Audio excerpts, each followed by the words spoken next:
I'm actually very excited to be involved with Bite 30 because it's an opportunity for people to come enjoy and be introduced to a really lovely little restaurant that they might not have heard about. Because once, as I mentioned before, advertising dollars are sparse when you have a tiny little restaurant. A lot of times I wish people would recognize that. I wish they'd look at the size of restaurants and recognize the difference between a large corporation with more than 150 seats having a liquor license, and a small restaurant having less than 150 seats is not allowed to have a liquor license unless you want to pay exorbitant amounts of money. So I shouldn't say allowed, but you got to have a lot of money. What small restaurants have? Over $300,000. But I don't need to get into the details of that. So I'm excited for people to be able to come here and to be able to experience other small restaurants as well. And just, I remember when we were going through the recession back in 2008, these types of events really help families get out and be able to enjoy themselves and eat delicious food and meet new friends. And we're really excited to be a part of that. I'm very excited to be involved in this community. First of all, I moved here 24 years ago and I fell in love with Orlando.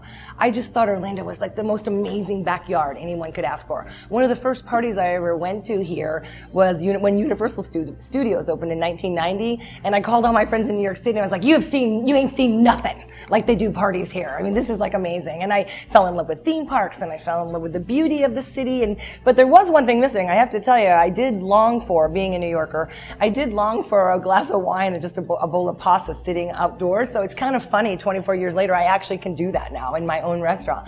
In reference to community, I've been involved with Park Avenue Fashion Week, which I don't know if you're familiar with it, but it's a very big fashion show that takes place up in Winter Park, and they always have usually they donate their money to women with heart disease.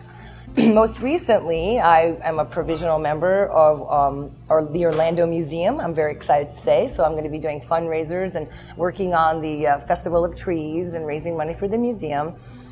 But my favorite thing so far is a charity called Runway to Hope.